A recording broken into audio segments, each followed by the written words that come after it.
at 7 o'clock p.m. Tap, tap, tap. Thank you for that. We'll start with public comments. I think we have a very important person coming up for public comment. Wow. We're all really excited. They're more important. Hello, how are you? Good, how So are the you? red portables are gone if you haven't already. Put a good whack at them for Betty for all the years that she put in there. So thank Betty. Did you take one home? We saw the videos of you guys running the machines. Bruce and I got to go in and have a little fun. So it was a good time. And You were Dave just and I trying to were wreck working- stuff. What's that? You were just trying to wreck Just trying to stuff. wreck stuff. Just wanted to make it easy. So yeah, the building's down. And in preparation for that, last summer or prior to the summer, we moved some of the classrooms that were down there. So there used to be 2 second grade classrooms and 1 first grade classroom. So as not to disrupt them in the middle of the year, we moved them over the summer. So we switched that out with folks like our music down there, or makerspace, or guidance, or Title I, folks that weren't having full classrooms that wouldn't disrupt. And now those folks are kind of doubled up in other places. So our music room is doubled up with our art room, because our music and art teachers are there on different days. Our Title I staff have relocated in some of the rooms that they service students with, so their desk is in another room with a teacher. Our reading interventionists, reading specialists, and interventionists have also teamed up with other teachers that they co-teach with or service, and we're just one big happy family on the other side of the building. So we're good to go. That's so cool.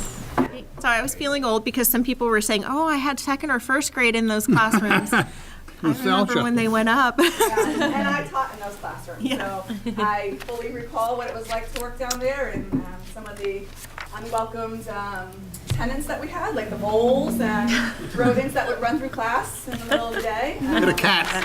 What are the things under the building? What are the things under the building? Things under the building, yeah. Or in the walls. Yeah, in the walls, all kinds of. And they were too hot and too cold, and they were everything awesome, right? And, In other I mean, you literally, when we, because we've done the renovations in the other part of the buildings, it's even more glaring when you would go through those double doors and walk through that section of the building, just the smell, the quality of air, completely different. So we're excited for the new build and expect it to be open before the start of the next school year.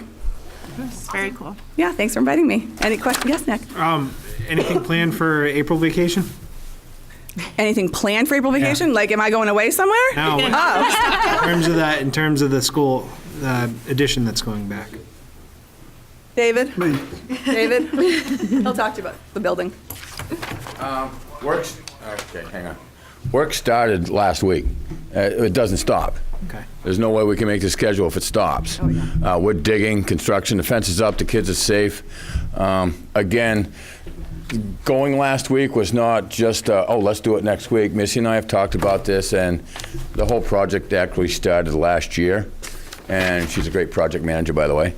Okay, I'd have her on any school job. It's made it easy for me, and she's taking care of that side of the whole thing. So everything's worked. We'll get through this, and we'll be back in school hopefully on the 16th of August and ready to go. But no, there's no days off between now and then. So you're going to be doing like foundation work and stuff throughout? Yeah, we should be digging tomorrow. Okay. Okay, we should be pouring. There's a schedule right here. And I can't get it online, it's a little bit large, but if anyone's really that interested, I can give you some copies.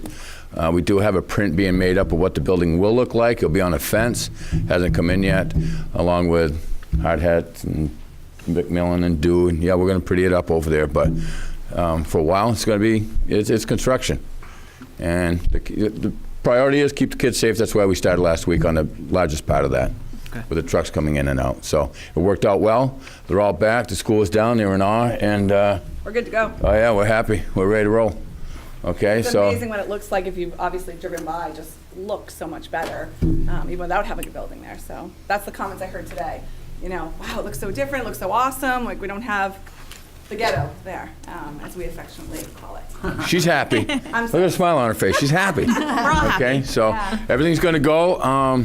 It is tougher in the wintertime, but we decided for the kids and the teachers, to come back to school with a new project instead of having them come back to construction. Right.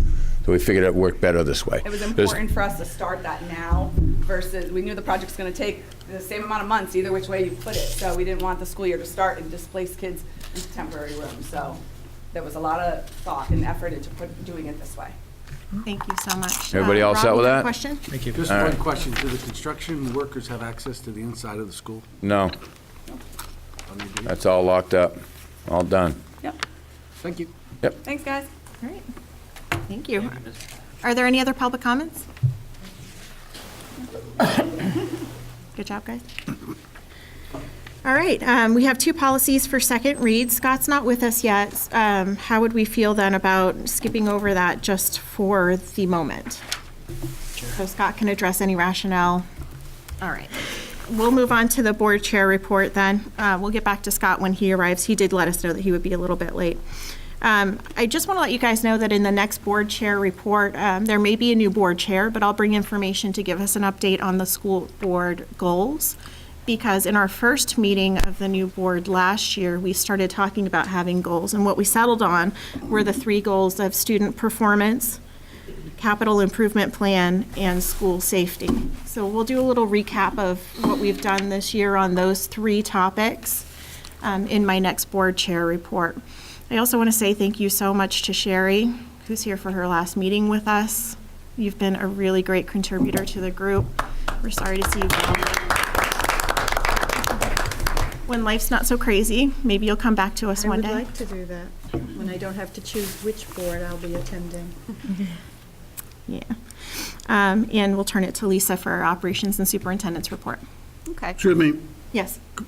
on the board chair report, are you going to talk about the Fitzwilliam letter that was in our packet? The hate gram from the selectmen. No, I'm sorry.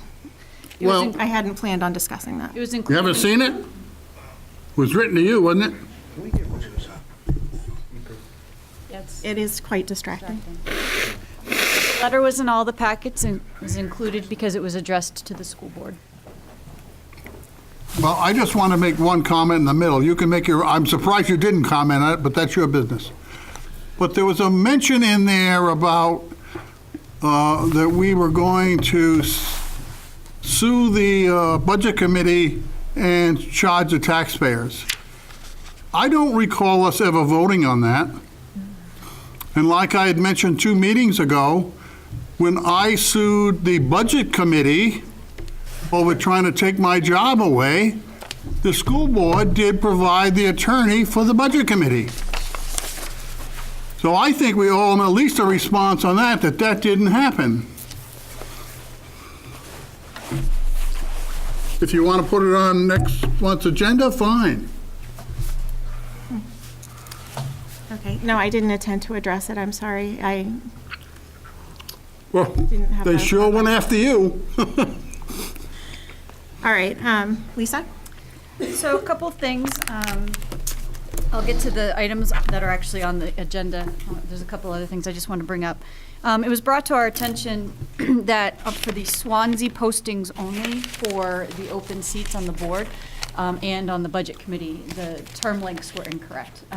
We, yesterday, through the snow, worked with both our attorney and he was in contact with several folks at the Secretary of State to figure out what we needed to do to make sure that everything was copacetic moving forward. So we sent out a public notice tonight to the town. It only affected Swansea ballots, so it only went to Swansea. And it will be posted at the polls, just indicating the correct term lengths that will be voted upon. And the candidates for school board that were affected were notified that there was an error in the posting. Relatively minor, it's just the lengths of terms were wrong. And so the public notice just recognizes that and indicates how the vote tallies will be read. Because instead of 2 seats for 3 years or three 3-year seats for the school board, it's actually 2 3-year seats and 1 1-year seat. So how those will be tallied will be posted. But that's all in accordance and with guidance we were given from both our attorney and the Secretary of State's office, so we should be all set. Just wanted you to be aware in case there were questions that were raised. That was only for the town of Swansea? It's only for the town of Swansea. Sometimes it's hard to keep track when there's open seats and they're filled and appointed, keeping track of where we are in the cycle. And so the years just got bumped around a little bit. So I apologize for that. I didn't watch that as closely as I should. We do have to, I do have a senior trip request to be approved. Now, initially, the senior class was planning to go to Orlando, and that had been approved back in December. They have changed their destination to Boston, leaving May 17th and 18th. And while it is a New England trip, it is overnight, so it would require approval. Would anyone like to make that motion? I'll make the motion. It's Eric. Is there a second? Second. I'll take the second from Sherry. All in favor? Aye. Oh, I'm sorry, Nick. Sorry. Did we have the proper proportion? Okay. Yes. Of chaperones? Yes. Yes, okay. Any other questions? Betty? What are they going to do in Boston? They are doing some sightseeing. They're going to Mystic, Connecticut, and then climbing at the Fields of Fire Adventure Park, heading to Boston, having dinner at the Hard Rock Cafe, going to the Prudential Center Skywalk, which is really cool. Then they'll be at their hotel. The next day, they'll go to Quincy Market, Faneuil Hall, and they're going to see the Blue Man Group. And then they're going to take a ride on the Godzilla boat and then come home. So. Did you say they were starting in Mystic? Yep. Connecticut? Mm-hmm. Okay, so they're going down there, then over to Boston. But they're staying overnight in Boston. Okay. All right, any other questions? All in favor? Aye. Opposed? Abstentions? Good. Earlier today, if you haven't checked your email, you'll have this waiting for you. You received an invitation to attend the annual Planaria knew I was going to do that. Planaria presentations. They'll be held at Keene State this year on March 27th. The details were in the email. This is a project that the biology folks, Mr. Butterfield and Mr. Batters, do every year, where students basically remove the heads from planaria and experiment with different materials to generate cell growth. It's really neat if you haven't gone and seen the work that the students do. It's worth the trip. So that is in your inboxes if you didn't see it already. In case you hadn't seen the newspaper or you weren't in attendance, Janelle and I and Eric were fortunate enough to be in attendance at the state championship girls basketball game this past weekend. I haven't seen a more phenomenal game, and it was absolutely amazing. The girls, Fall Mountain played a great game. Kudos, they were a great team. We did not lead at all the entire game until 2 minutes and 38 seconds left in the fourth quarter. And then we never looked back. So congratulations to the basketball team. Hockey has a playoff game tomorrow night in Plymouth. And if they win that, then Saturday they will play at SNU. I believe it's at 12:15 on Saturday if they win. Betty, go ahead.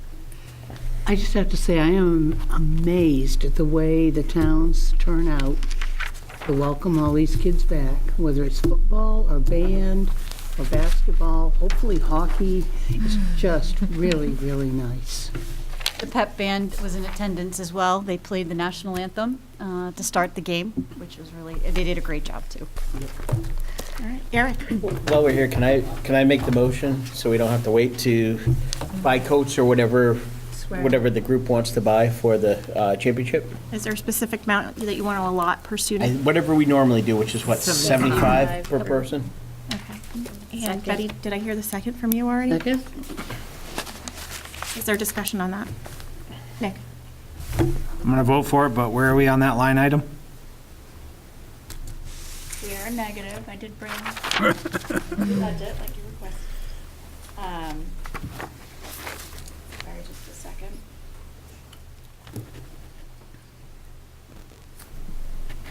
Negative 10,275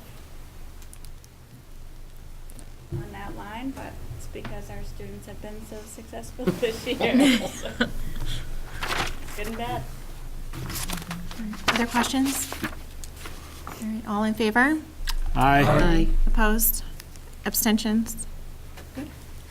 In front of you, when you sat down tonight, you had a packet of materials. The first couple pages, pages 1 and 2, are the the summaries on the planning chapter from the safety task force, similar format to what you've seen, responding to the different recommendations from that planning chapter.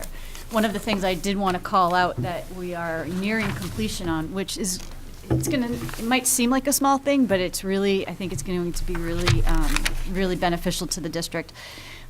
We met as a leadership team, safety team at the district level, and I asked, how many, what do you have for go kits in your classrooms or go bags? And I was surprised. I thought that we were much better equipped with those types of go bags, grab and go if there's an emergency. And so at the individual building levels, the safety teams came up with the items that they felt were appropriate to be in our district go bags.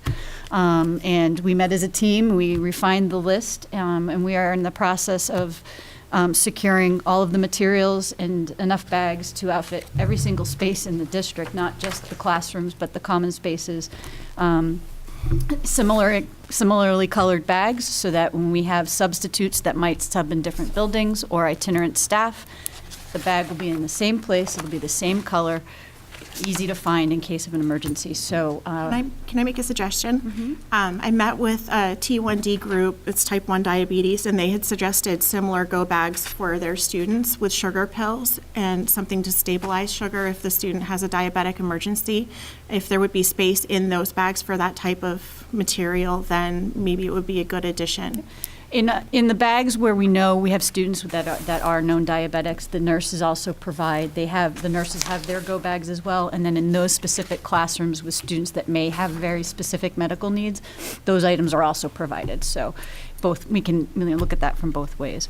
So we're looking at probably less than, to equip the entire district, less than $15,000 bags, materials, probably significantly less. Our SAU office coordinator used to work at Cheshire Medical, and she's been in contact with them regarding potential donations of some of the medical supplies, because the Go Kits just aren't medical supplies, there's other things too. So I'm expecting the cost to come in quite less. I think when I ran the numbers, the 15,000 was the very high limit. I think it'll probably be under 10. Once we get all the materials, we're planning on bringing the safety teams that helped compile the lists and the administrators together after school one day to have a packing party to pack 200 bags, and then we'll get them to the buildings. So that's just one aspect of this planning chapter that I just wanted to highlight, because it'll be done before the end of the school year, which is exciting.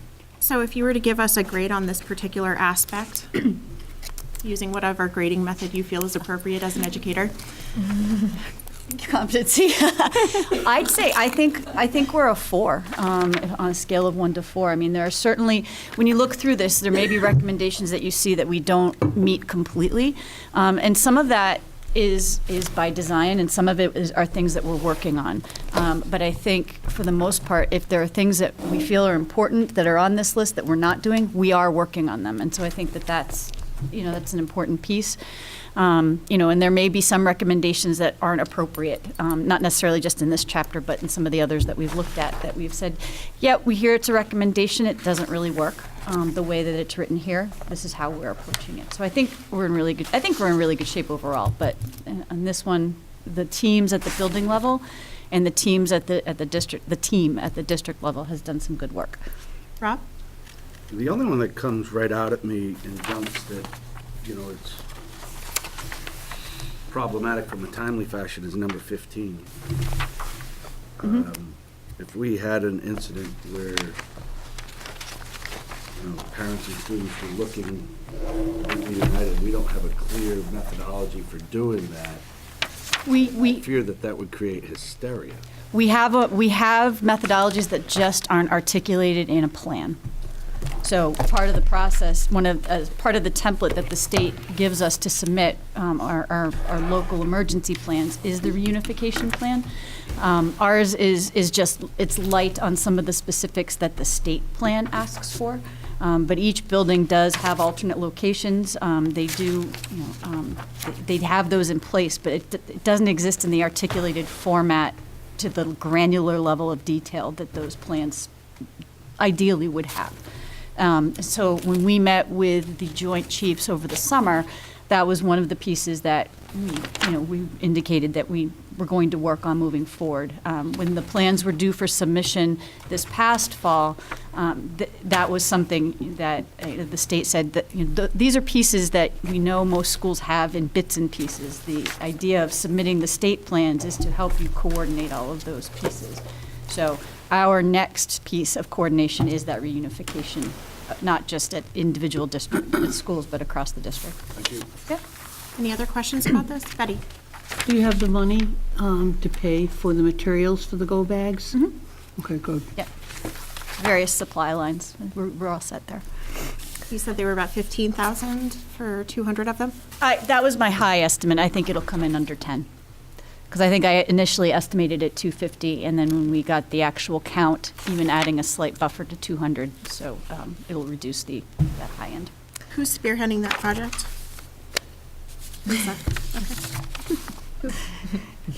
And the leadership team of the district. I mean, it's not just me, but when Neil Richardson left, I took on the safety and planning pieces, and so which is in my view appropriate.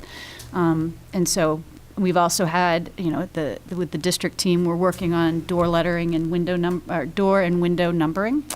Establishing what our code will be on all of our buildings and getting those installed. If not by the end of the year, then probably over the summer. We've talked about what those should look like. We've looked at there's no real standard for how you do that. And so we're going to be working with our local law enforcement folks to make sure that what we're thinking works for them. Because obviously they'll be coming in from the outside. The outside lettering and numbering scheme has to be something that they can understand. And that links in with our building maps that we're also working to revise to be in a common format. If we change them, do we have to bring them up to code with Braille?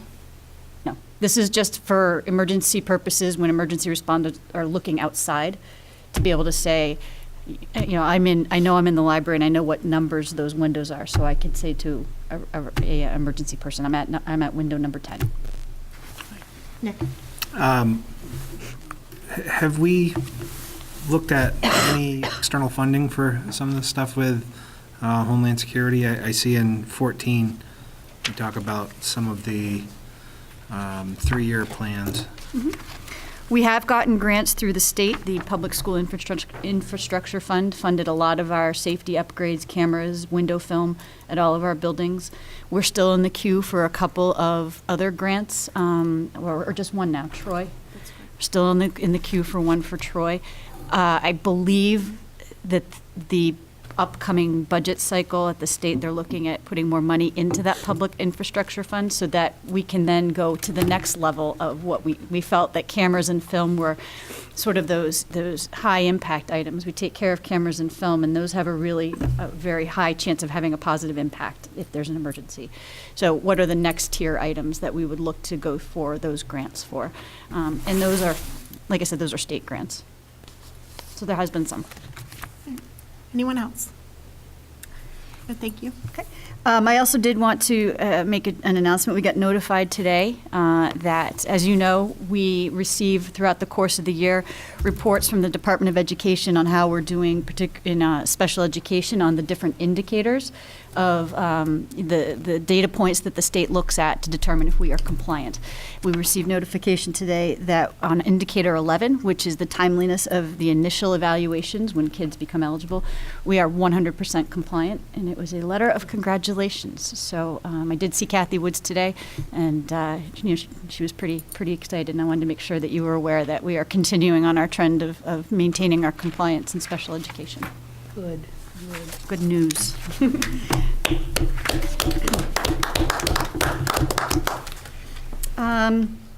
The only other piece I have, I'm going to turn this over to Janelle to talk a little bit about the 3 substitute items that are on the list. And then I'll go back. There's a couple things in that handout that will come up later in the meeting. So, Janelle. So the first one up is substitute teacher rate change impact. Passing that around. I may as well pass around the other at the same time. So what we had done here is we asked administration to prepare for us an impact if we changed the substitute teacher rate from 80 to 126? 85 to 126, was that right? 126. Right, that's what Brian had suggested. How much would it have cost us this year? How much would it cost over an entire year?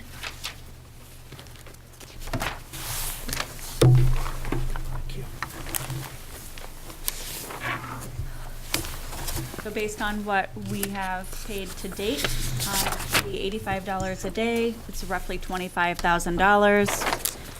If we had paid the $126 a day, then it would have been closer to $37,000. This does not include the long-term subs, because those are paid at $175.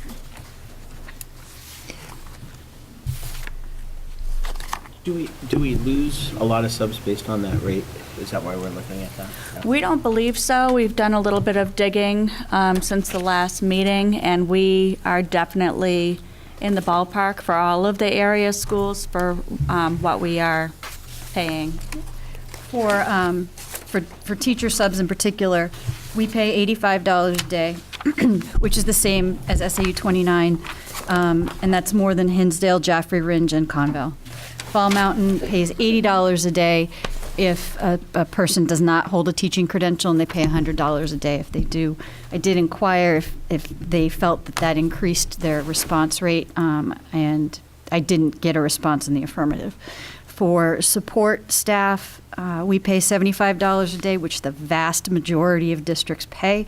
Jaffrey Ringe is at $75, Fall Mountain is at $80, and I didn't have information for the others. So we're in the ballpark. And we just raised that support staff 2 years ago, I believe. Oh, that's what I was going to ask. I Yep. believe it was 2 years ago. Since I've been on the board. Yep. Nick? When you say you didn't get a positive response, did you get a response at all?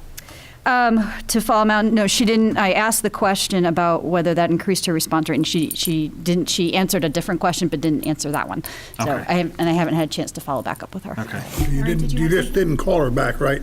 I didn't have a chance to follow up Yeah, with her. because you could have filled out a Freedom of Information document and got the answer, correct? It's another superintendent. We do the courtesy of calling and I emailing. understand. As long as you said the last sentence. I haven't had a chance to follow up. Okay. Any other questions about this? I was just going to mention that I remember this coming up in finance, I believe, 2 years ago, and that's when we had a considerable increase. And I don't know that we really have seen a huge influx or benefit to raising the rate. I think it was good to be competitive, but I don't know that it necessarily helped that situation. Right. All right, I want to take Rob first, then Betty, then Nick. I don't want to get into the granular level, but it seems to me we don't bring in subs when there's a special ed teacher out, based on expenditures. It could just be an earnings code, so they might just all go under the same code. They might all go under the same subline. Does that answer your question? We don't pay a different rate for special No, I just found it education funny subs. that, like, for example, at Mount Caesar, there's been nothing spent for a special ed teacher sub, but the special ed aides, we've spent considerable amount of money. And they may have just been the code that they may have been coded to might have just been general teacher subs. Janelle and I noticed today that if you look at MRMHS, it's just teacher subs and aide subs. It's not broken out into teachers, special education teachers. Same thing at Gilsum. Gilsum's smaller, so there's only the partial special education teacher, and we don't know why they're not split out or if they should be. So it's entirely possible that there are special education subs being charged to the general subline. So it almost looks like we're on track on budget, even ahead of budget, because we're not able to fill all of the vacancies that we have, and we have the leftover money in the special ed aid subs, right? So what would happen? What's your opinion on what would happen if we were to increase the rate for the balance of the year to see if it works? I think you'll pay more, but I don't think you'll see more jobs being picked up. I agree. Betty, you were next. Yeah, if I remember from last meeting, the basic concern was that we were using internal people like reading teachers and interventionists, and so the kids that they're normally seeing don't get serviced. They don't get the extra help, they don't get the extra stimulation, whatever it is that they're offering when they're in a classroom subbing for somebody else. And so I think that was our basic concern, if I remember correctly. Nick? Yeah, but I was also going to speak to the original intent of having you guys go through the research. I think Brian brought up the fact that maybe if we did increase the rates, that we would draw in some additional people. I certainly think there's got to be some correlation between pay rate and the people that you have available to fill these roles. So, I mean, what would you say, Brian? You know, I think my basic premise is, if it's a problem, if we haven't discussed it or done anything about it yet, then I guarantee you the solution is not doing anything, right? So I'm in absolute agreement if the data and your personal feeling says that raising the rate will help us, but then I think we should begin to brainstorm or at least discuss other possibilities, even at least to try, and if it doesn't work, then fine, move on to the next thing. But not doing anything doesn't solve any problem. I think that, part of what we're seeing is sort of a corollary to this is a lot of the difficulty we have in filling some of our positions in general, whether they're teaching or regular aid positions. It's a really good economy right now, and so there's not a lot of folks out there right now who are looking to take on substitute teaching roles. So I think that's a piece. But one of the things that came up at the last meeting, and Janelle reminded me of yesterday, was we are putting together a survey for our current sub pool, and we'll get that out. Probably not by the end of this week, hopefully early next week, and ask some questions about, are you picking up jobs? Why aren't you picking up jobs? Are you in other district sub pools? What's your decision tree? If you have 2 jobs to take, which you're going to take and why? To try to get at some of those answers, to find out if it is a rate issue, if it's a climate issue, if it's I'm just too busy. I only sub on 1 day a week, and with the system that we have, I think we do have a lot of subs who are only available for very limited times, and may sub for multiple districts. So, but we will put that together. It probably won't go out till next week. Rob, and then Betty. I just want to echo Betty's concern, and I'd like to hear from the administration. How often are we pulling people who are supposed to be doing another job to do this? It was in the packet, right? Yeah, okay. Do you want to hold off until? Yeah, that's fine.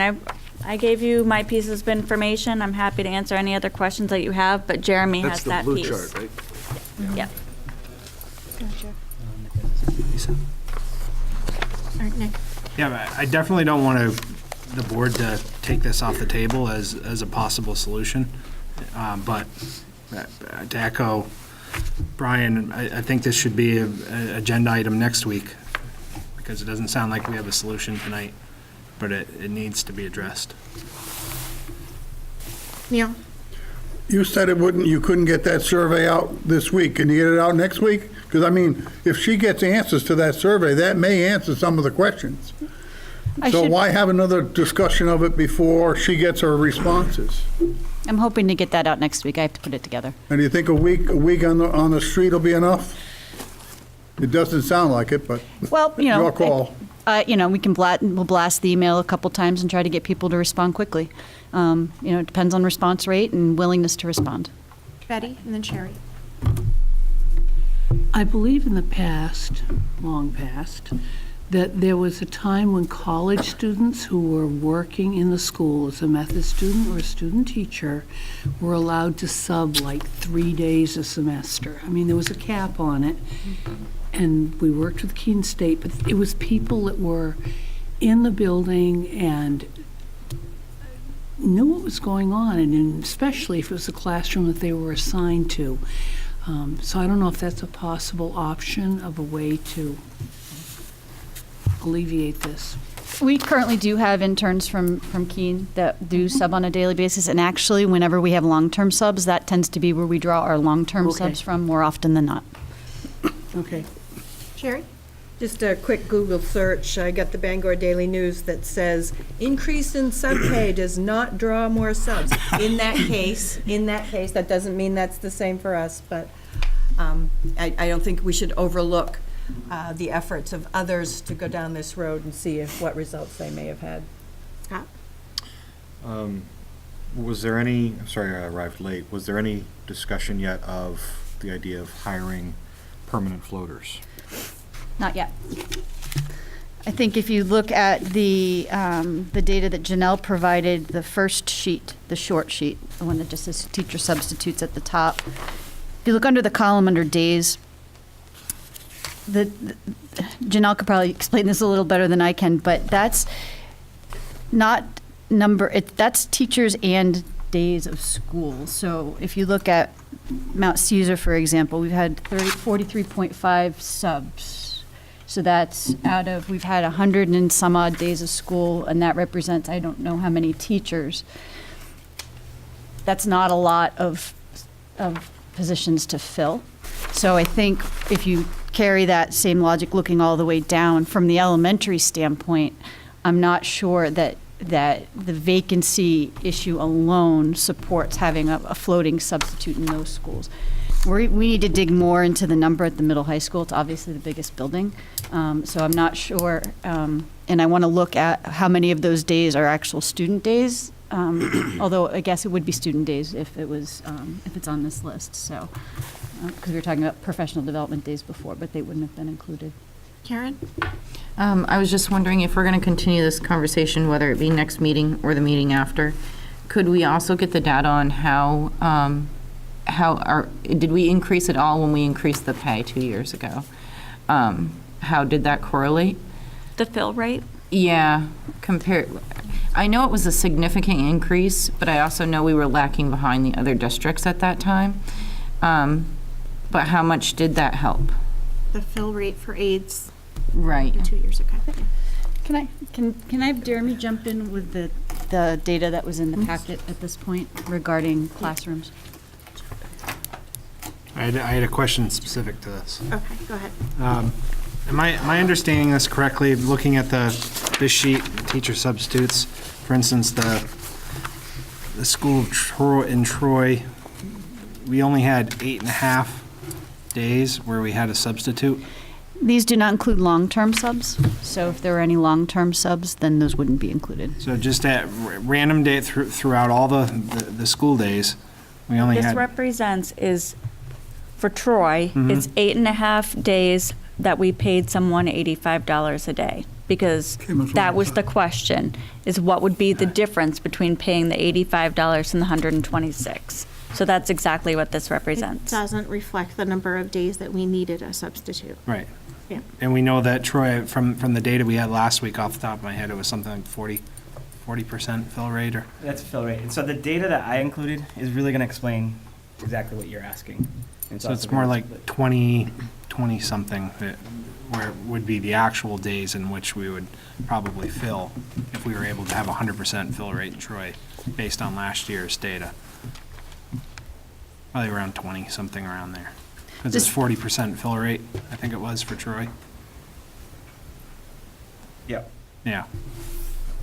So what I gave you, let me go through this and explain it, because you'll be able to actually find exactly what you're looking for a lot easier. And then the other thing I want to say is to Karen, for your request, I just want to caution you that with the ASOP and with all new people running ASOP, that some of these reports are really very hard to get. So I don't know that I can promise, Janelle and I can work with Michelle on this, but I want to be quite honest and say I don't know that I could promise that report at the next meeting. I think that would be a Stretch, yeah. Okay.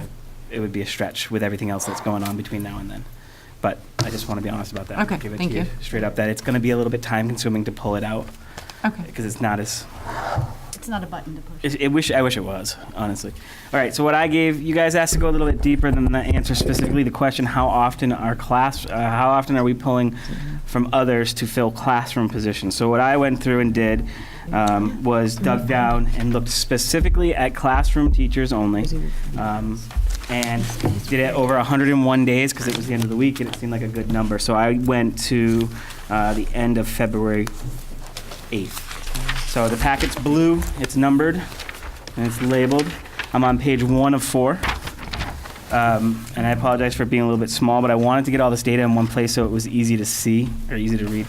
So if you look at the top line of this, I broke it out on how often are we without a classroom teacher. And I did it in percentage, and just to tell you my math so that we can compare apples to apples, I took the number of teachers times the 101 days. So for Cutler, there's 13 classroom teachers times 101 days. That's 1,313 student days.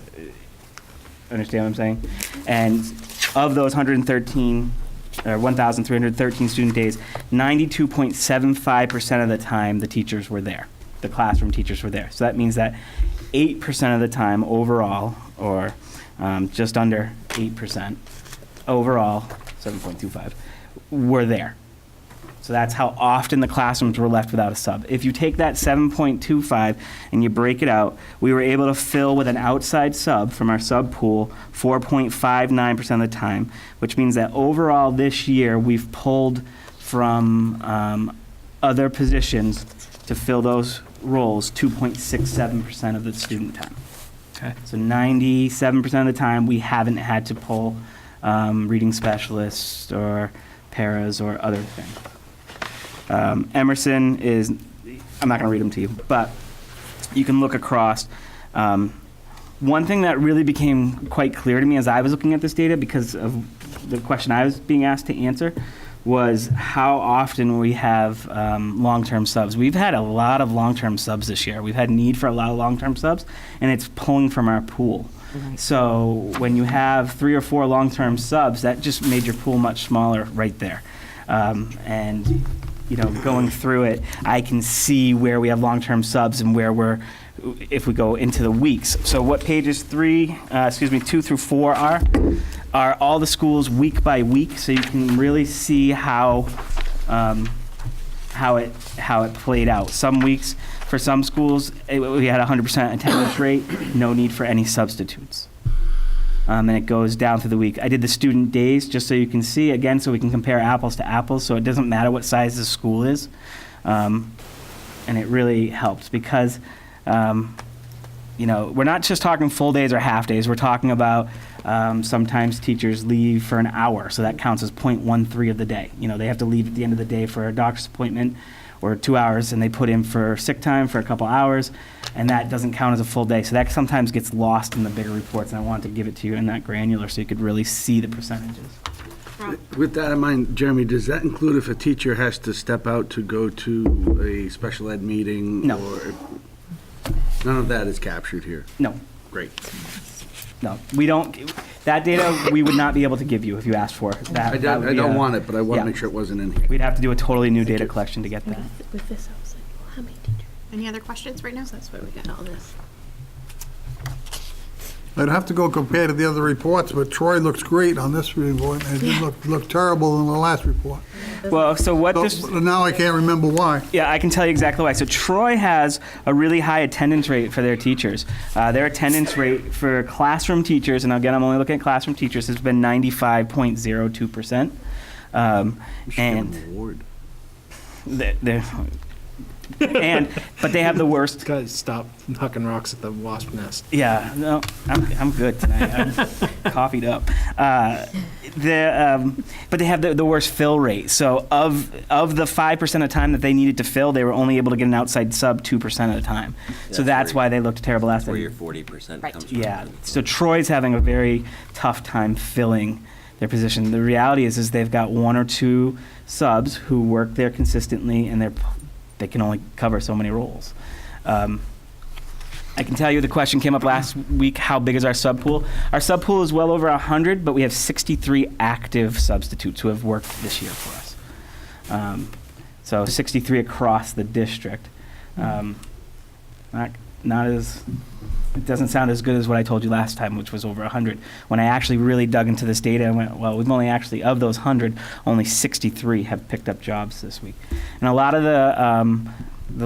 the jobs aren't being picked up by the same people, so which means that the same people are picking up all the jobs.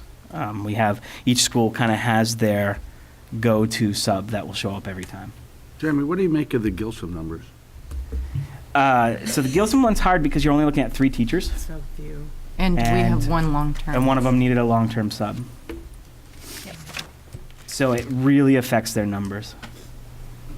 Well, that's what I was actually going to ask. So when we're looking at the budget numbers, we're looking at we're not looking at quite the same data because this is including the long-term subs. Yes. This was not. Correct. Right. Yep. All right, Scott? Oh, but it's apples to apples. No, I mean, there's, No, I just wanted to make sure there were the yes, differences. yes, I don't know about other buildings, but I know in Troy, one of the impacts to this is that the subs are retired teachers or semi-retired, and so they can pick up positions, but they can only work so many days a week, right. right? So I would encourage the And it's like, survey what, to factor 1,300 something hours like a year that. now? It's essentially 4 days a week, right? Yep. Yeah. The other thing is, if you look, the question came up about student teachers. Mount Caesar and Cutler have worked very hard to grow a partnership with Keene State for student teachers. So they have the student teachers, and we don't have a lot of student teachers in the other buildings. That's kind of a downfall of, something tough that came out of something really positive. And a lot of our subs work at the middle high school because they have the most teachers. So a lot of the subs pick those jobs up. So it leaves very little for the rest of the schools. And I think Betty made the comment last time that, if you radiate out from Swansea, you have less and less subs, and that's certainly, the data supports that. The subs are picking up the jobs in Swansea. Nick? Yeah, going back to the Gilson columns on page 1, you have 82 student days with outside sub in the second table. Yeah. And then up top, you represent that as 6.27% Yep. of 303. Yeah, I'll go into the document. Maybe my formula got messed up.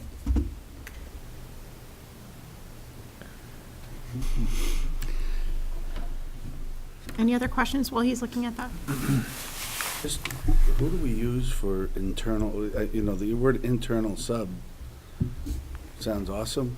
Who are those people? That's when we pull from paraprofessionals, usually the regular ed first, the library ones, or the behavior paras.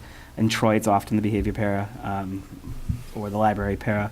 Then if there's a special ed para available, so say we have a para who has a one-on-one who's absent that day, that person becomes available because their one-on-one's not there, so they are available.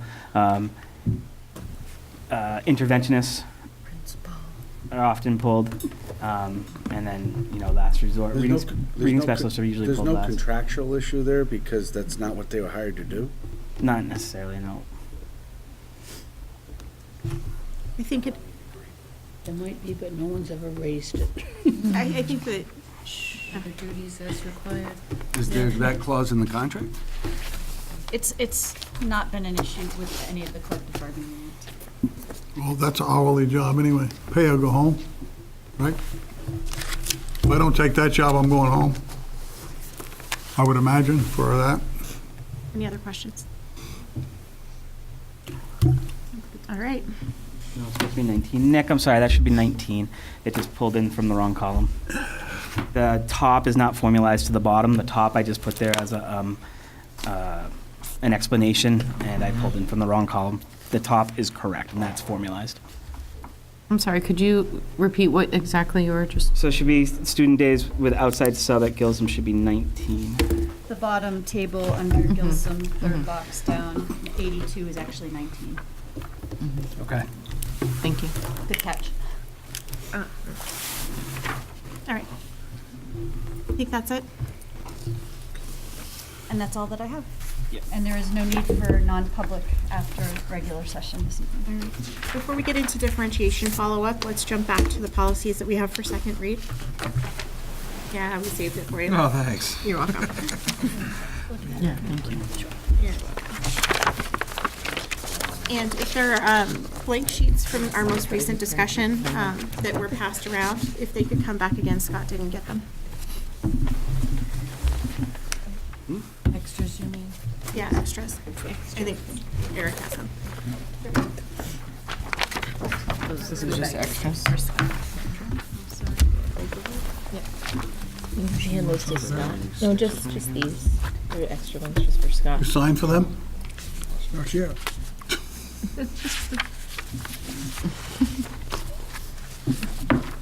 Okay. Just to send, so Scott can have, so just send these back. You can keep. Just send that down. This is a test. Yes. Neil refuses to play. Does it take? It's a paper. Everyone's confused. Okay, 3 policies up for second read tonight. The first, if you have your packet, is IHBC, IGBD, and JIE. So these are 3 policies related to pregnant students. We're looking at a few reasons these came up. One policy is outdated and has been replaced. Related policy JIE, although age has not changed in the sample library. New Hampshire School Board Association prompted us on this for these different reasons you have there. So the motion from policy committee is to retire policy IGBD, adopt the School Board Association sample policy IHBC with edits, and then mark policy JIE as reviewed with no changes as of February 6th. So moved. The second was from Bill. Yeah, there was another pregnancy one, IHBCA, that was in the packet, and I noticed it's not mentioned here.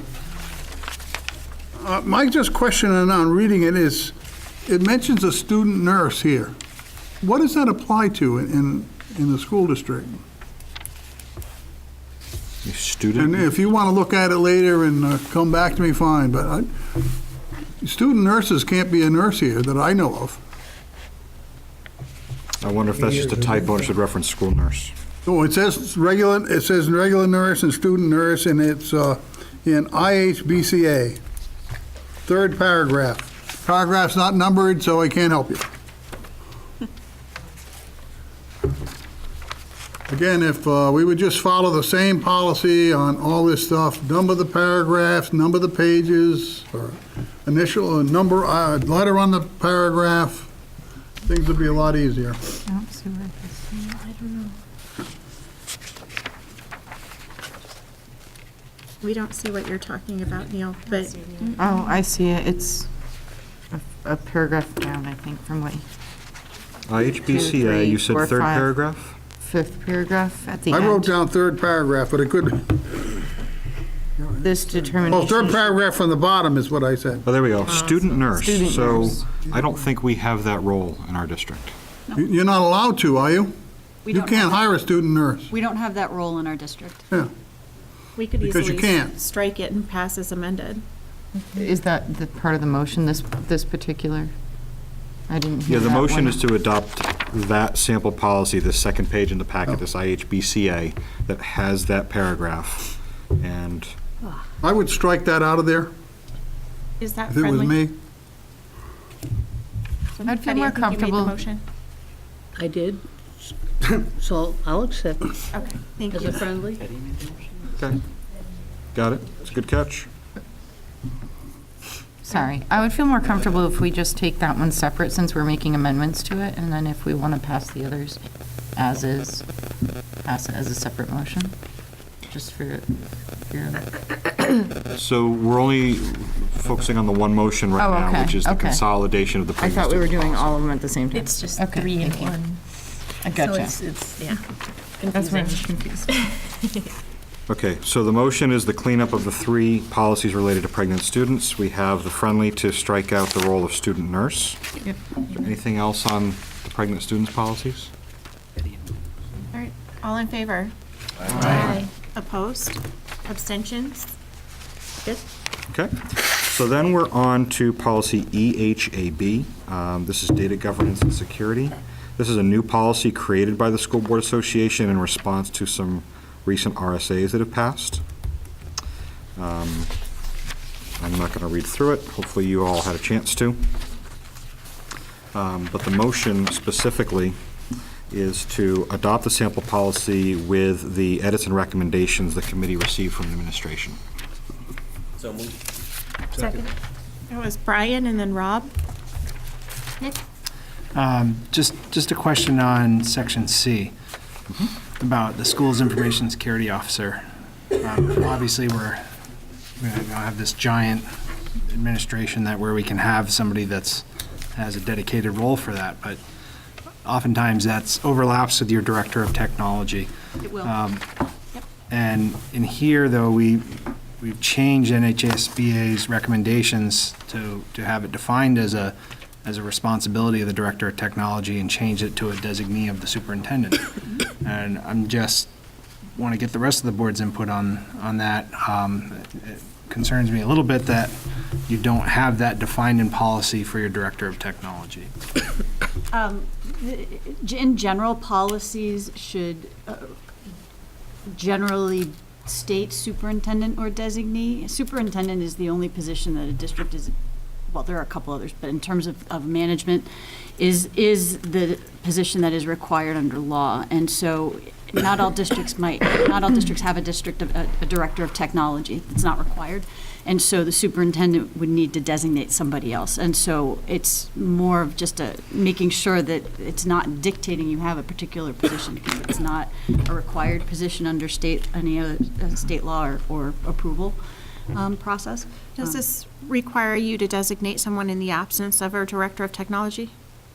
Just the same way we would with anything else. If he's absent, it would be probably our network manager, who is the next report to him. Or not only absent, but what if the position was vacant for a short time? And then it would be reassigned to just pro forma. Anyone else? Good. All in favor? Aye. Opposed? Abstentions? One abstention. That was Nick. Okay, last policy on the list is GADA, employee references and verification. And the motion is to accept this sample policy as written. Second. So moved.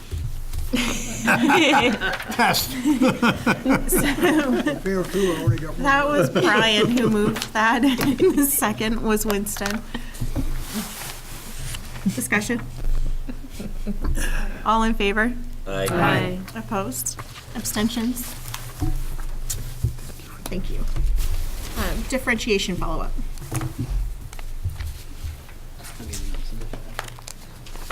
All right, so I went back, actually, like the next day, I think, to talk with the principal team about the differentiation conversation that we had here at the board. And one of the things that came up was it directly related to the attendance.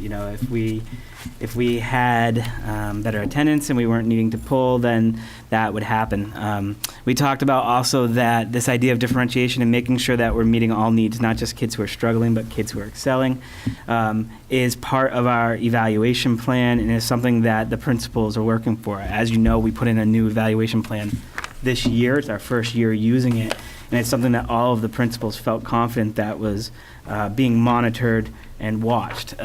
We talked about the need for more professional development on it. It was something that we did a lot of professional development on a few years back, and we've had quite a turnover over the last 5 years, as all schools have, and it hasn't been the top of our professional development priority to make sure that teachers know what this term means and how to do it well. So that's going to be a focus of our professional development moving forward, bringing that back, things like co-teaching and some of these really important best practices of teaching that we have a lot of new staff members that haven't been exposed to the training that some of us have because we've been here for a while. So ultimately, the question was, what do we need from the board? What we need from the board is kind of that understanding that we are watching it and that keep asking us about it, keep asking us about the professional development. And it's definitely something that we'd be more than happy to report on and report out on and keep it in the focus and the spotlight. All right. Are there any questions about that? Brian. So, I know we just finished February vacation. Did you get all the surveys back from the schools? The surveys back from the schools. So we put an action plan out to schools. Help me here. Right, so 2 meetings ago, we talked about evaluation of some goals in schools. Why is it leaving my mind here? We put something out to each school that the report was due back from each school in February. Oh, the comprehensive needs assessment. Oh, Sorry, thank you. Brian. I wasn't being, I gotcha. Yeah, I'm not looking for all the data to be pulled, but. I just trying to remember the title. Yes, I do have all of for the 4 Title I schools that they were due, I got them before February vacation. Next steps with that, and that's definitely part of a Title I process, as well as an overall curriculum process. So the next steps for the Title I is that I'll be meeting with each of the principals to go through that comprehensive needs assessment, probably towards the end of March, so that I can update our Title I school-wide plans and figure out how to focus our Title I funds to meet the needs of the Title I program. And that now that I've got those 4 schools done, now I reach out to the middle high school in Gilsum and ask them to also do the comprehensive needs assessment, and I'm going to ask them to have it to me by April vacation. I have to take care of the Title I first because it has I've got deadlines on that I have to get done. So I'm just staggering them out so that it's manageable and done. But yes, I did get them all back completed. They're really good, really eye-opening. And professional development is on all 4 of them, and professional development of these things that we were talking about last time showed up on all 4 of them, that we do a lot of best practices, but we haven't circled back and done the training that we should do for our new employees. Yep. So it's all kind of between the attendance conversation, the differentiation conversation, the comprehensive needs assessment, it's all kind of coming together to tell us the same things. Let's really look at how we're doing PD next year and what we need to offer for that PD. It's pretty cool when that happens. It is. Yeah. Yeah, no, it's given us a real focus. That's why I'm saying keep on asking about it, because it really does push it to the forefront and make that focus, and things get lost. We do a lot. So, this is important. Any other questions about this? All right. We had a request for a discussion about weapons on school grounds. We have some documentation in the packets. Lisa, do you want to start us off? I wanted to make sure you had some information to as you have your discussion. We did in June adopt Stay with us. adopt policy JICI. It may have been a revision from an earlier policy regarding weapons on school property. And I included also in the packet 2 current House bills that are currently in committee that are specific to possession of firearms in school districts and safe school zones. And I also included a newspaper article about something we talked about at the last meeting, which is the fact that both the attorney for this another district in the state and also the attorney general for the state have stated that policies that prohibit members of the public from bringing firearms onto school property are contrary to law. And so that is where those House bills originated. Once this opinion came out from the attorney general of the state, that's why we're seeing some action legislatively to give districts a little more ability to control what comes onto school property. Our current policy technically violates the law because it states that members of the public shall not bring any of these weapons onto school property. That being said, that's the NHSBA's recommended policy, and a lot of other districts have adopted the same policy. I know one of the districts cited in here, I pulled one of their policies just to check, and they have adopted the same one as us. So I think the reason it really came to light in the news is because in Lebanon, their folks were threatening to file a lawsuit because they felt it was both violating state law and their Second Amendment right to bear arms. So hopefully, through the legislative process, that's not one of the topics that I'm actively involved with from an advocacy standpoint, but there are others in our association that are, and that went and testified in support of the 2 bills that are in the packet. They're due out of committee mid and end of March. And then they'll go, if they are passed by the House, they'll go to Senate for consideration as well. So we'll see. We may have some new legislation to implement or that we can consider as we look at this policy that we currently have. So I'm not sure what, how the conversation will go from here, but I wanted to give you some more information stemming from what we talked about last time. I guess my question would go to Scott. Scott's our policy guru. So essentially what I hear you saying, Lisa, just to summarize, is we have a policy that some legal experts say is against the law. Correct? That has not gone to the Supreme Court. Not yet. And there is legislation pending going forward to make this policy in stone legal.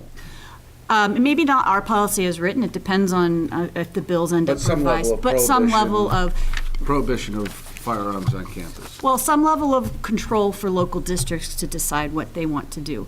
So we can, I mean, our policy is okay in that we can have a policy that says if we see someone from the public come into school with a weapon, a firearm, we will report them to the police. But the police can't actually prosecute them. They can encourage them to leave. If they don't leave, it becomes a trespassing issue. But in terms of, the police can't enforce our policy of not allowing firearms. Does that make sense? Yep. Karen? I just wanted to say that this is one of those policies that, and I myself and I believe a few other people felt was pushed through. And the idea was, the previous policy was geared toward people that hunt, and it was completely outdated. But what happened is it got on our plate, and we had to have it put into the student handbook in time. So I feel like a lot of people felt like we needed to rush through this policy to begin with.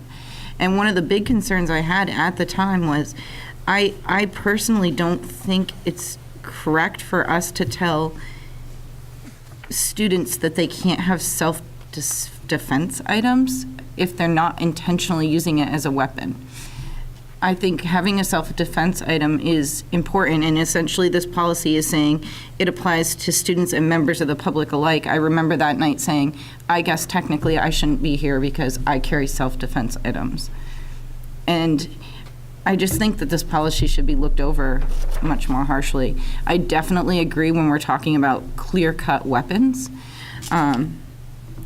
But, you know, if a 16-year-old girl who's had a problem feels they need to carry something on their keys to feel safe and feels like they need to have self-defense, I've never been okay with how this policy was passed and pushed through quickly. Yeah, similarly, I had a problem with it in regards to the vagueness of what defines a weapon. Right. You know, anything that can be used to cause somebody bodily harm. I mean, you can stick somebody with a pencil. Right. So it gives an incredible amount of latitude to the person that enforces it, and that was the problem that I originally had with it as well. I think it sounds like after we see the result of the legislation that's coming through, we will be revisiting this policy, and all of this discussion will be very pertinent at that time. Yeah, I definitely think that we should keep this on radar. I understand the need of when it was updated, but I think, like Nick said, it's very vague. And I also feel, you know, there's a lot of items that, as you said, can be used as a weapon, and I don't feel that we should tell our employees or young students that may feel they need to carry a self-defense item that they can't do so. Anytime a board member feels that one of our policies is inappropriate or you have strong feelings about it, you're welcome to make a motion to have it sent to the policy committee, and it will get prioritized there. They're doing a lot right now, but it I know. will. When are these going to be going through the House? They're currently in the House, they're in committee, one's in the Justice Committee and the other's in the Education Committee. They're due to come out by the end of the month because crossover will happen. And when does the new student handbook get printed? Because I remember that being the issue with this particular policy last year. Over the summer. So the legislative session typically wraps up, goodness, May. So I would make a motion to have this go back to policy, and after the bills that we're talking about go through, we revisit this. Is there a second to that? Second. Discussion? I just want to make sure we're open and honest about the timeline to get things done. Yeah. When something is in session with the House or the Senate, once it's ruled on, passed, and RSA changes, however that goes, the next step we usually wait for is that the School Board Association puts out a twice per year bulletin that tells us, these are the laws that changed, here are the recommended edits to your policies. So based on the timing of this one, we probably wouldn't see that until fall. right? Typically. If we, as a policy committee and a school board, decide we want to take it up faster in order to, get something changed in time for the student handbook, we're a little bit and maybe we still believe we want to do that, but I just want to be fair to say, we won't have the advice of the School Board Association in time. Before the time of the printing of. Right. Well, maybe we could give them advice, right? I want to hear from Brian and then Lisa. Yeah.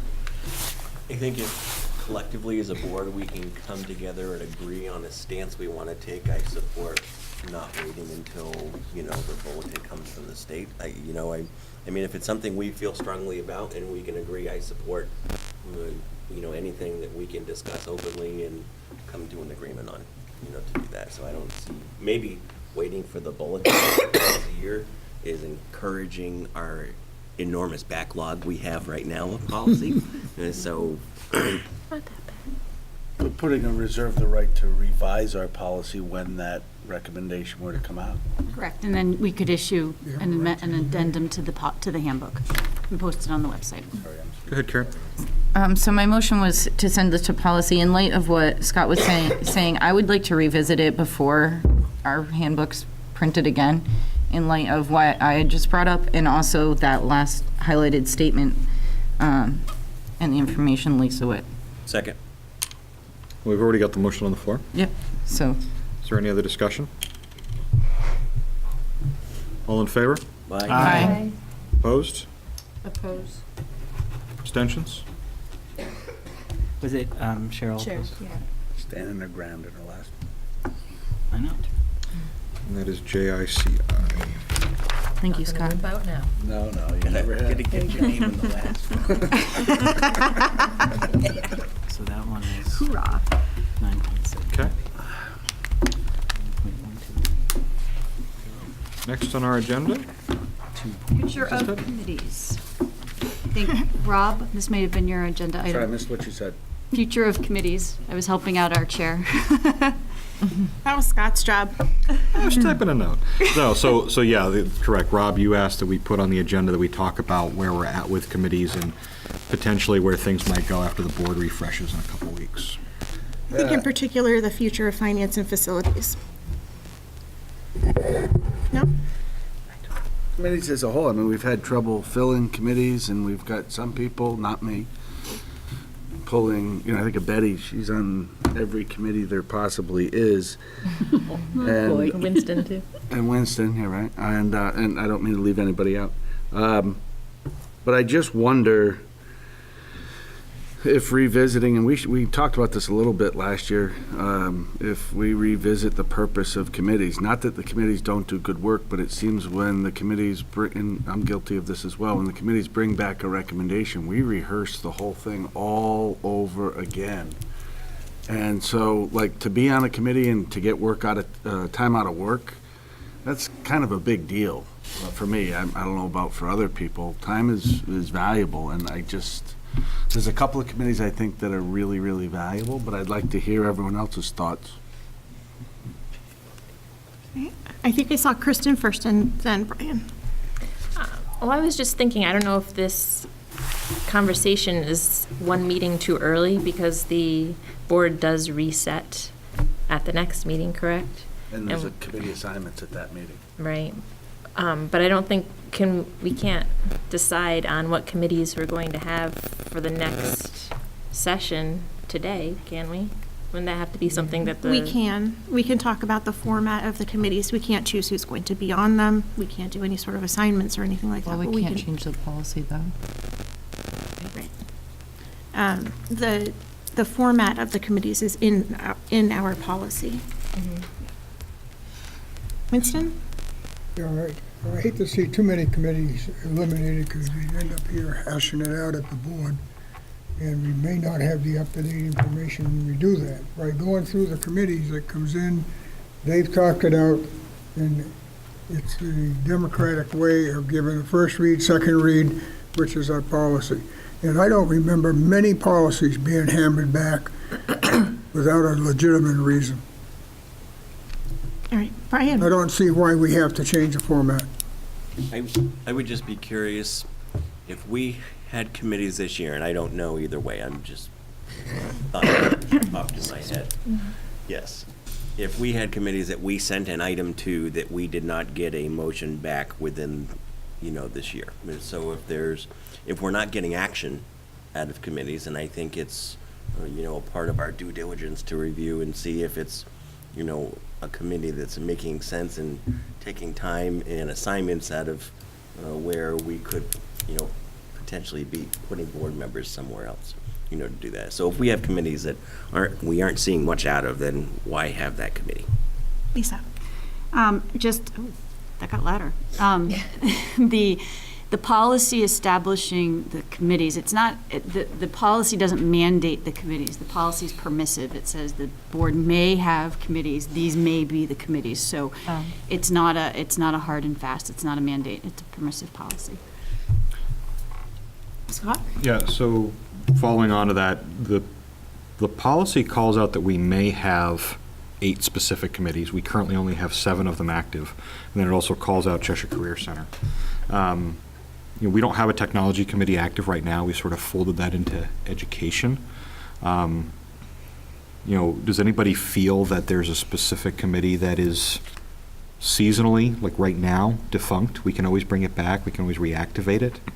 It's not to say we would change our policy. It just means we would put one on hiatus if we felt we had a bandwidth problem.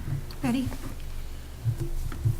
I sort of question whether we need the education committee right now, and that if there is an issue that comes up, if it could act in an ad hoc way, because we've missed a ton of meetings, either because we didn't have a quorum, because the weather was bad, and yet I don't feel backlogged.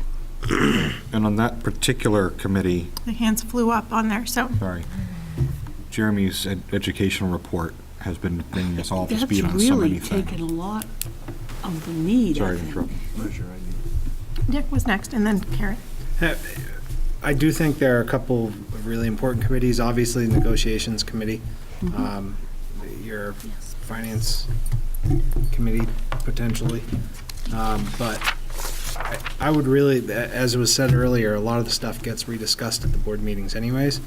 And when I first joined the board, we typically had 2 committee meetings a month. Then we moved back to 1, and then as Betty was saying, you get these instances where you miss one, and you can go 2 months or more without having a meeting, and you can't make any progress on anything that's really concrete when you meet at that frequency. Whereas with the board meetings, it's every other week. So I think that for the majority of important items that everybody wants to be involved in those discussions anyways, and if they're not included with it, then they end up rehashing it. So I would be very well in favor of modifying our current policy. And I think it's a discussion that I would like to have next week if we have new board members, to decide how we're going to move forward with that. We'll make sure it's on the next meeting's agenda.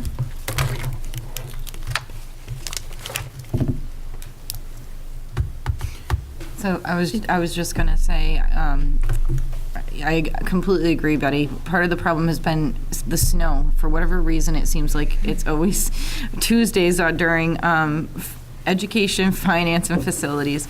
And especially myself being one that lives outside of town, that makes it very difficult. So I've just followed the policy of if school's canceled, we'll cancel the committees. But the problem is then, especially with facilities, I have so many people on that committee to make quorum, and when you choose a different day of the week, that can be really hard too. So I think we might also want to discuss a little bit committee sizes. I do think that we've done really good work, especially in facilities, that doesn't always come back to the board because it's a lot of back and forth talk. And we've made a lot of progress with that topic, with the huge topic we had. So I would be more in favor with finance and facilities. It started out as one committee and then it split into 2. And then on top of it used to be one committee that met once a month. It split into 2, and then facilities wanted to meet twice a month. So we took essentially that one finance and facilities committee and made it into 3-hour-long meetings. And I think that made it more difficult for quorum, especially when we have snow days and you have to try to pick a different day of the week. So I don't have solutions to any of that. I think also maybe an odd number of people on committees is best, because when we have the even number, if you have 6 people on the committee, you need 4 for quorum, and that can be difficult. The comment was made earlier that we end up rehashing things at the full board meeting. You know, why is that? Do we not like what the committees are bringing forward? Do we not trust that they're able to do the work independently? Do we all just need to speak our piece, and being 13 of us, we just drag it out? Like, Right. where's that bad habit coming from? And would we trust the committees to do their work if we could get through that knothole? Nick? I don't really think it's a bad habit. I think it's good that people want to be involved and have a say in the things that are going on in the district with their kids and their friends. And then they could go to the meetings or read the minutes. Oftentimes, people don't have the opportunity, like me personally, to attend 7-8 meetings a month. Maybe if it was my profession, I'd be able to do that, but I have my own meetings with my own profession. So I can't attend that number of meetings a month, but I can spend a couple nights a month and really put some time into some of these discussions. So I think for me to have those, and for me it's more valuable too, it's because I get to hear those discussions and hear the opinions of everybody. And it's not just something that's brought forward and moved through really quickly. So in fairness, then that's an argument to not have the committee and to purposely put it on full board agenda. Mm-hmm. Kristen? Being new, you guys keep saying that we rehash everything that the committees do, but I feel like this year we haven't really done that very much. Especially policy brings the most here, and even that with our explanations from policy committee, those have been going through pretty quickly. We have some people asking and questioning, but it's nothing like when we're actually in committee and that deep discussion. CRC, we were just given the ability from the board to do the plain English, and that was about it, and we haven't really reported much to the board. Extracurricular, we've been doing some things, and we haven't really had that rehashing at the board level either. So I think the committees are doing well, but that's just my opinion for this year. Thank you. Mm-hmm. Winston? Yeah, I would suggest that the members of the board think seriously which committees they really want to be on next year and be able to give full attendance. We're very lucky that we're able to meet so many committees in the early evening. Many of them can't get to the board meetings until 7 in the past, but we're lucky that this group has been able to work their committees earlier, and also you get home earlier. Because it's 26 miles every time we go back and forth, except for Swansea. We get a little short drive. And so every time we come over, I didn't realize how that affected our gas tanks until I didn't come for a week. Didn't have any meeting. My wife was very happy I wasn't burning up her gas. But it does take a toll if you have committee members on, say, 3-4 committees. If you're over here, this last year, I was here sometimes 4 days a week or nights, sometimes Fridays. That's why I don't like Fridays, but meetings. So I think we need to think a little bit about this, because I don't really see a problem of the committees. The people are doing their job. They're not rubber stamping when they ask questions at the regular board meeting. And I think that's a positive thing that our committee has always done. It's good for us to know that we'll be talking about this at the next meeting, and that's when we need to make some decisions. So we're looking ahead to that and formulating opinions before it happens. Nick?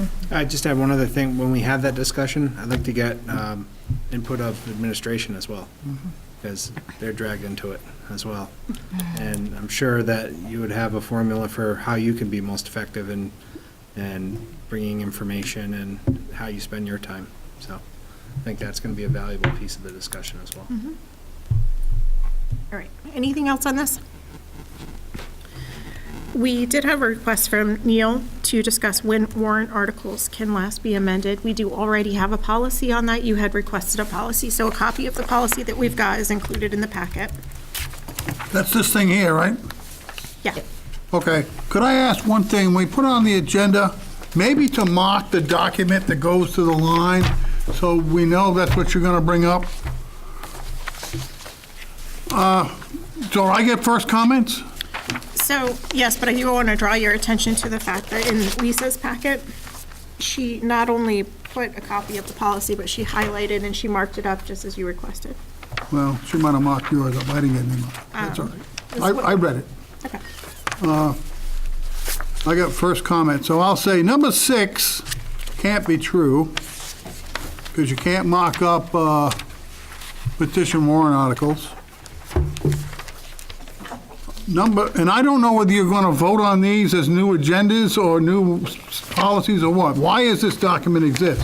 Is this a sample? No, it's a policy that we have right now on the books. Okay, so right now you think you can mock up a petition warrant article? What does that mean? No. You can't make changes to petition warrant articles. It just says that by that time, we need To to, sponsor warrant article that shall read, "The school board is responsible for approving the language of each individual warrant article." If you don't like the language of a petition warrant article, do you think you can change it? Where do you see petition?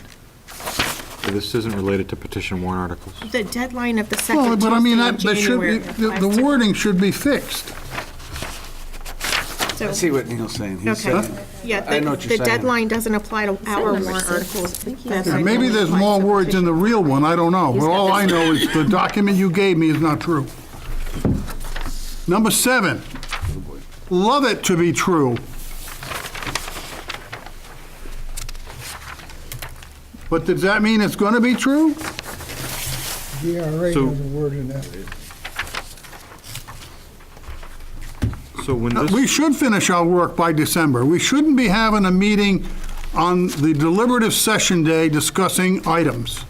And that's exactly what we did. So for number 6 and for number 7, when we created this policy, I don't know, did you? I don't know. I don't know where this came from. Scott wrote it. Scott wrote it and the full board accepted it in When? 2016. 2016. September 6, 2016. So number 7 is true. We got to finish everything in December, even though last meeting we met on deliberative session day. yes. So our policy that we've put in place is that we will bring these up and have timing to finish them. Number 6 by the last meeting in November, number 7 by the last meeting in December. And although we've put these in a policy, we haven't honored it for the last. Well, I guess we haven't. Our superintendent called a meeting on the Monday before the deliberative session to discuss what the budget committee was going to do. So And we let it happen. It's true. We also set our tuition rate into the middle of winter instead of July. Some of these things are not happening. Why are we exactly- bothering them? Why don't we delete these policies then, if we don't pay any attention to them? Janelle. Number 7 is warrant articles in plain English, which is not the actual warrant articles. Right. That's just the descriptive part of it. But if you can't describe them, if you're still meeting in January, changing them, ma'am. So Can you? I was Address just the board making chair, that please. clarification, Neil. All right. Are there other questions about Yeah, I have this? one more. Okay. Number 16. I don't understand why.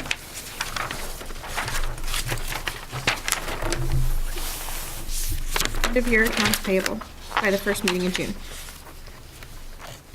Scott.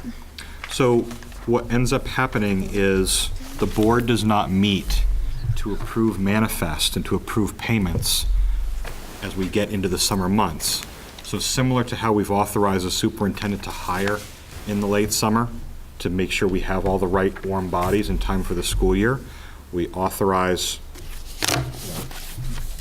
Janelle and team in order to make payments without necessarily having to. Would the world wait come for to them. an end if Excuse the me, check sir, didn't why are go you out? interrupting? I hear you. I hear what you're saying. Why are you interrupting? Thank you.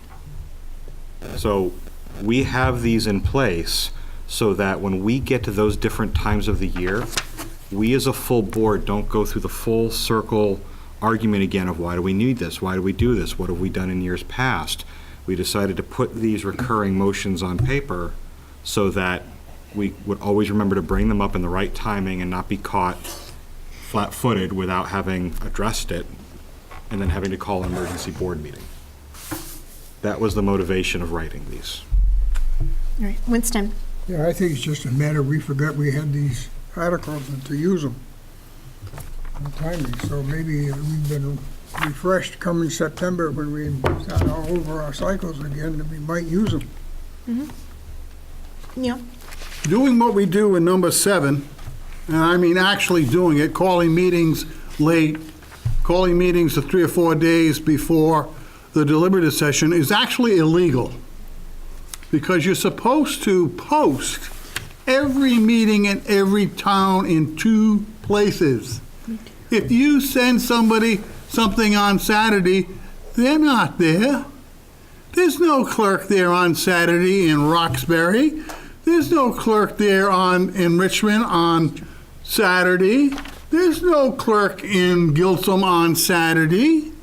They're going to read that Monday night. Monday night is when the meeting was. Are they going to run out and post it in 2 places? Neil, I feel like this would be a pertinent conversation if you find that we are doing something like that in the future. We are definitely very when you do cognizant. it, it's too late. I can't stop you. So- You've called the meeting.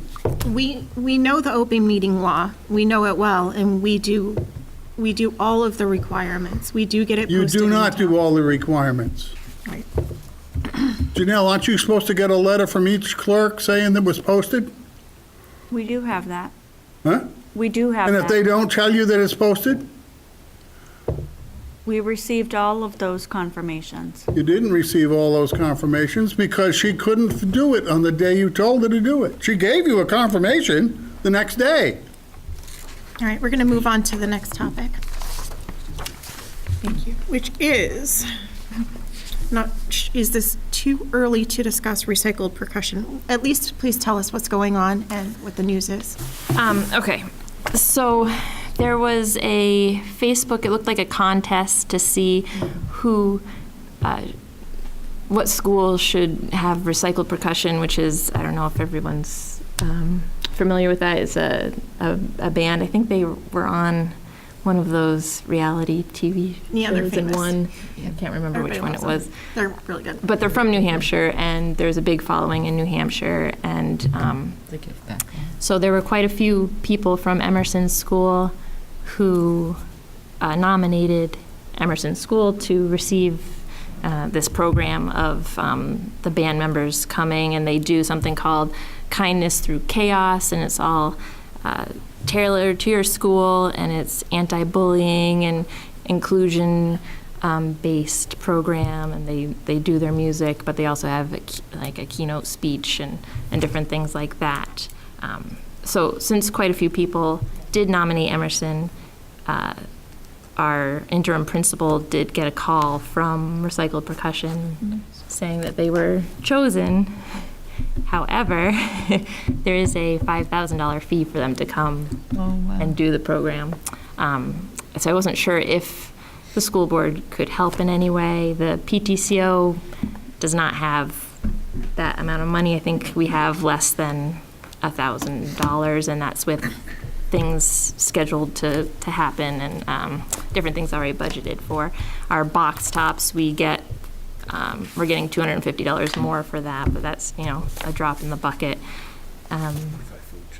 There is someone on our PTCO who has experience in grant writing, and also Lori said she would try to do a grant because the woman in charge did say that other schools have gotten grants for them to come through this and there's like an anti-bullying grant, and there was quite a few that she listed, but she didn't have specifics yet. So we're working on that. I wasn't sure if it was appropriate to bring it to the board as a possibility of help financially with getting the program to the school. So we have it on the agenda this evening under information and discussion because it's appropriate for you to let us know that this is something that may come up in the future, sort of open our minds to it, what might happen. Okay. In the meantime, I expect that you guys will be going and doing your other sorts of fundraising, but now the board members are aware that this is something that could come up in the future. Are there any questions tonight for Kristen? Karen? Sorry. I was just wondering, and again, this can be for obviously next meeting, but I'm wondering if we could do something like district-wide and have all the elementary kids come here. That's what I was wondering. And then the cost would be spread out and the whole district would benefit from it. I'm not to take away from Emerson. Honestly, I nominated the district. And listed all of the schools. So just throwing that out there, and I don't know how the residents in Fitzwilliam would feel, but then we could do the 5,000 and maybe even have like the middle high school in the beginning, and it would be a great way for the band, especially we've been hearing about the falling band, which is what I had wrote in my nomination. So if you guys want to engage in that kind of exploration outside the meetings, so if it comes back to the full board, we know exactly what's needed. I was thinking pep band could even be there, and I don't know. But congratulations. Yes. Is there anything else we want to discuss under matters? No? Just a thought on the Betty? recycle. Didn't recycled percussion come to Cutler a year or two ago? They did. Oh, they did. It wasn't all of them, though, wasn't it? Just And so maybe finding out how they were able to finance it?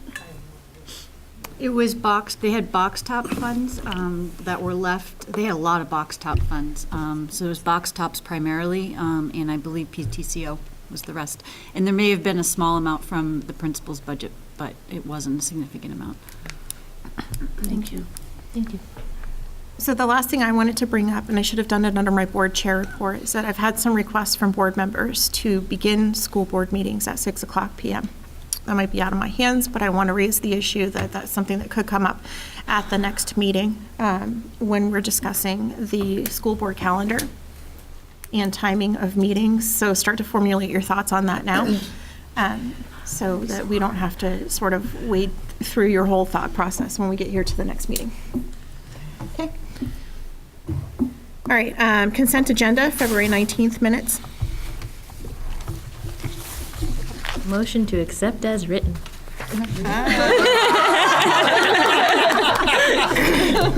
I have a few things. She wasn't here, right? Oh, I was here. I'll second that. We'll take Sherry as a second. I do have a few things. I'm looking under. Sorry. For, Goes wide. She has things, though. 4B and Roman numeral 6. It says here, L. Stedman would like to change the topic to the voting chapter. It should say, L. Stedman would like to change the topic to the planning chapter, which contains information on voting in schools.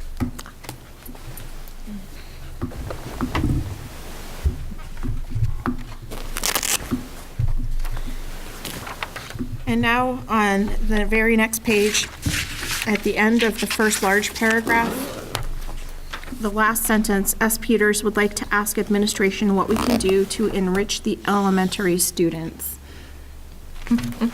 What did you actually say? Cash handout. No.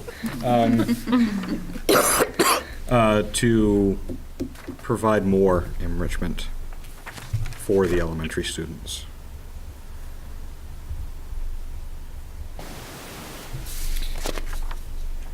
All right. And lastly, under setting next agenda, I remember that point number 8 should be Neil Moriarty requested a policy on deadline for warrant article changes.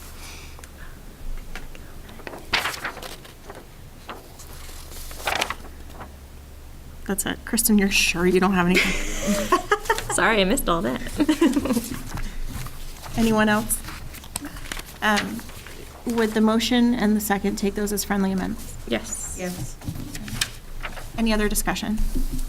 All in favor? Aye. Opposed? No. Oh, yes. That was Neil. And No, you can put back yes. I changed my mind.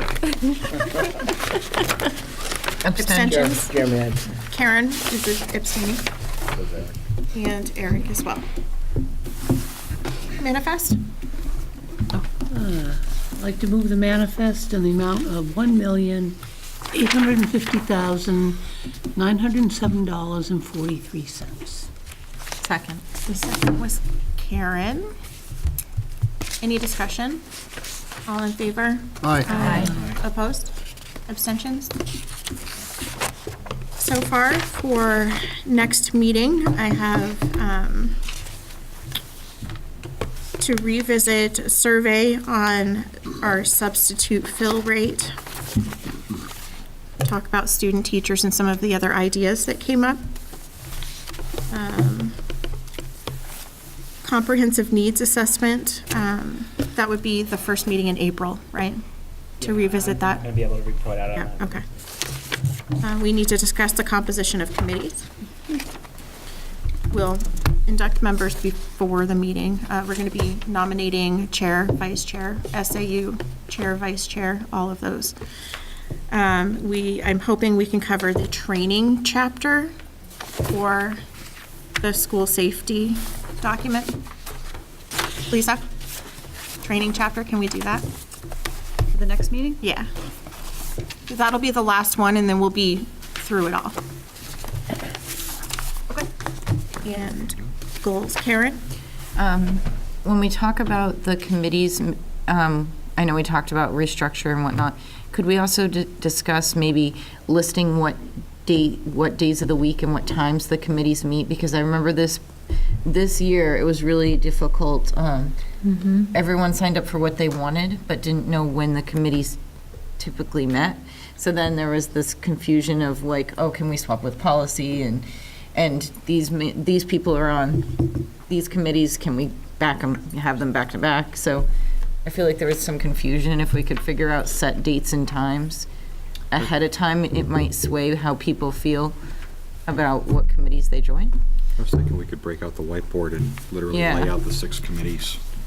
And that way, it's just all figured out ahead of time. People can decide what committees they want to be on based on the timeframes they're available, all of that. Anything else for next meeting? Eric? I had a couple people from the budget committee approach me, and they'd like us to revisit the permission that we as a school board gave the superintendent to not attend budget committee meetings or to avoid budget committee meetings. Now, that may not be pertinent, depends what happens with the vote on that, but just, I'd like to put it on the agenda. Okay. Brian? Can we get an update also on the open positions that are posted and the number of days they have been posted open?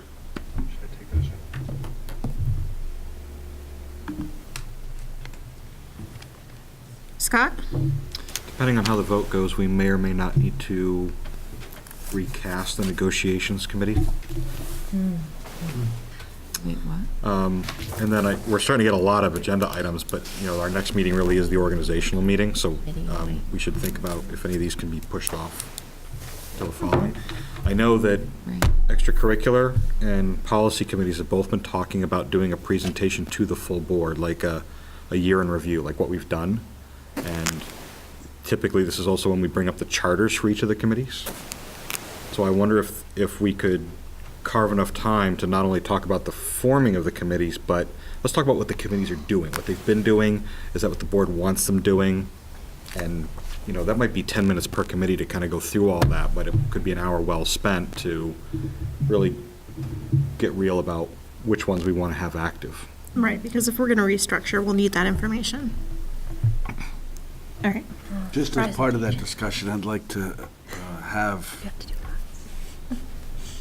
board conversation about the use of technology for someone who can't make the meeting. So for example, to get quorum, someone's out of town, could we use a WebEx format or something to get someone into the meeting who's not actually at the meeting? We've got that, we got policy. It's already in for there. it. We do have a Is there a policy that policy says we on that? can. We just have to actually know how to do it. Policy, we're good. It's the actual facilitating of that, like getting Making it set work is for it. tough. Yeah, we haven't. Right. We've done it before. Being able to hear people, having them be able to hear you, yeah. Did you have something, Jared? I was going to say on that, we actually are working Zoom right now, and we're finding it to be very beneficial, and we actually found a very good meeting room setup that we like, that we could actually do in here to make it work. So it's well within striking range. Cool. That would be awesome. Any thoughts on what we would like Jeremy to report on in the education report? Lisa? Given the size of the agenda and kind of all the stuff we've got going on, can we do skip the ed report to the April meeting? Thank you. Yeah, everyone's saying yes. Reluctantly. I love that. Thank you. All right. There will, of course, be the recap of the goals. Anything else? Scott? Is this anyone's last meeting? Sherry. Yeah, we said goodbye to Sherry. We told her we hope she comes back soon. Not far if there are Swansea openings. Well, just come and give us Or, some you know, public Roxbury, comments. it goes anyplace. And move around. All right. I think we can take second public comments. Is there anyone who'd like to comment? I want to say one thing if I could. Yeah. Just remind everybody about Newsies this week. It's Thursday. It's going to be awesome. It's going to be like Mary Poppins type of good. If anybody saw that. How long's the show? I don't know. Thank you for that, Eric. Nobody's talking. I'm just wondering if my 5-year-old. Probably. They're closer. You're close. Yeah, so it'll be exciting. I think. If I'm not mistaken, we don't require any non-public, right? Correct. All right. So we can take a motion to adjourn. So moved. Move. So moved, everybody. Scott, and then Eric. All in favor? Aye. Opposed? Abstention? Good. All right, good night, guys. That's okay.